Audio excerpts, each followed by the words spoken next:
Doctor Mayotra, starting with you sir.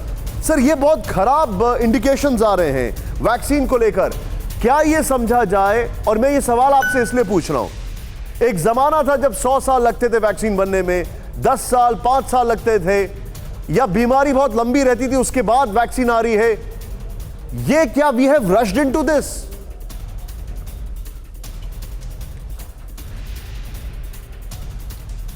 बंद हो गया। डॉक्टर मायोत्रा, क्या आप मुझे सुन सकते हैं? आई थिंक उन तक। हाँ जी, हाँ, यस सुन सर। सकते हैं। या वेल, सचमुच सरप्राइजिंग तो है ही है। And first time in the world ऐसा हुआ कि पहले वैक्सीन तो, जैसे भी आपने कहा, पहली वैक्सीन तो कई सौ सालों के बाद आई, फिर कई सालों के बाद, फिर भी 5 से 10 साल लगते ही थे। पहली बार दुनिया में ऐसा हुआ कि 1 साल से पहले ही वैक्सीन आ गई। शायद हमारे पास साधन थे, हम लोग काफ़ी डाटा भी इकट्ठा था, लेकिन फिर भी क्योंकि जो एक एमरजेंसी का एक सिचुएशन ऐसी आ गई कि सारी दुनिया को जो महसूस हुआ कि करना ही चाहिए, और ये वैक्सीन शायद हम पूरी तरह फैक्ट्स के पहले ही आ गए।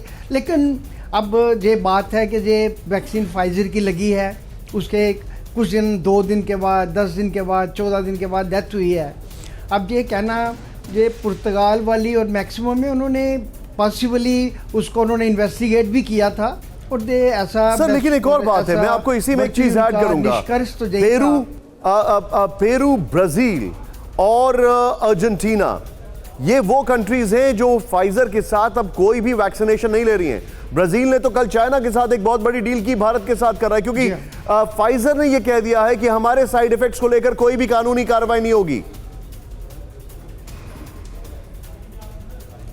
एग्जैक्टली इसलिए कहा है कि जैसे उन्होंने शुरू किया है, इसके बारे में अभी बहुत मुमकिन नहीं कहना, लेकिन क्योंकि एक वैक्सीन दी गई है, डेथ उसके बाद हुई है, लेकिन आई थिंक इसके लिए अभी फिर भी इन्वेस्टिगेट करना चाहिए। ठीक है, वेदर इस वैक्सीन की वजह से ही डेथ हुई है कि नहीं, ऐसा कहना बड़ा मुश्किल है। आप जो बता रहे हैं, मैं सीधे यहां पर चलूंगा एक और बड़ी खबर, और डॉक्टर श्याम अग्रवाल के पास आऊंगा।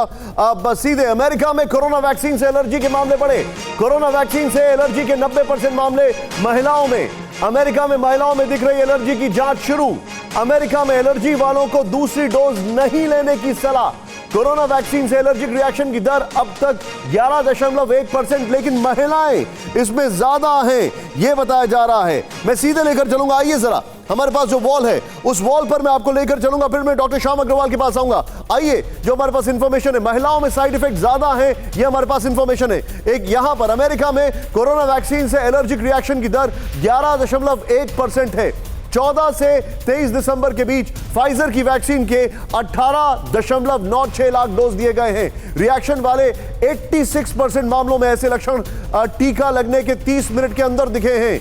गंभीर एलर्जिक रिएक्शन वाले 90% मामले में महिलाओं में ही दिखे हैं। ये रिएक्शन जिन लोगों में दिखे हैं उनमें 81% में पहले भी एलर्जिक रिएक्शन थे। मैं सीधे चलूंगा, मैं चाहूंगा इस वॉल ग्राफिक्स और ब्रेकिंग के साथ, खाली वॉल ग्राफिक्स के साथ सीधे डॉक्टर श्याम अग्रवाल के पास चलें। सर, कहीं पर मौत की खबरें आ रही हैं, 3 खबर मौत की आ रही हैं जो एक्सट्रीम केसेस हैं, और कहीं पर एलर्जिक रिएक्शंस की आ रही हैं। मैं ये बार बार सवाल पूछ रहा हूं कि क्या वैक्सीन को लेकर जल्दबाजी नहीं हुई है, आपको नहीं लगता है? और $100 बिलियन का जो वैक्सीन बिजनेस है, वो एक ऐसा पाए है जिसको लेकर सब लोग बहुत जल्दी आगे बढ़ गए।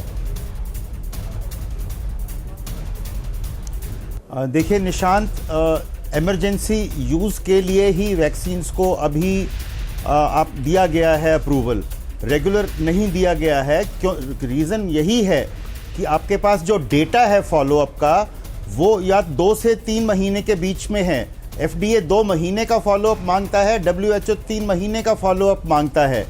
लेकिन परिस्थितियां ऐसी हैं कि करोड़ों लोग कोरोना वायरस से अफेक्ट हो रहे हैं, और आप देख ही रहे हैं कि अमेरिका में, यूरोप में और इंग्लैंड में कितनी ज़्यादा तादाद में मौतें आ रही हैं।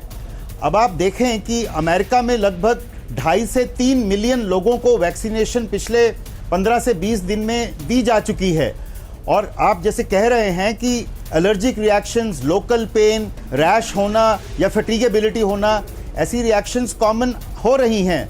अब ये 5 या 6 केसेस जो कि हुए हैं जिसमें कि डॉक्टर की डेथ हुई आप कह रहे हैं, और पेरू में, मेक्सिको में और ब्राज़ील में जो समस्याएं आई हैं, तो इनका बहुत ही एक डेटा सेफ्टी मॉनिटरिंग बोर्ड रहता है, तो उसमें एक बहुत उसको उल्लेखनीय तौर से उसको एक इन्वेस्टिगेशन करके ये पता लगाना चाहिए कि क्या ये इंडिपेंडेंट चीज़ें थी या उसका वैक्सीन से ही लिंक था, क्योंकि अब सारी डॉक्टर जो साहब, मैं humanity आपको है, आपसे वो आपको एक थोड़ा सा किस्म मैं से आपको रोक रहा हूं इसमें डॉक्टर साहब।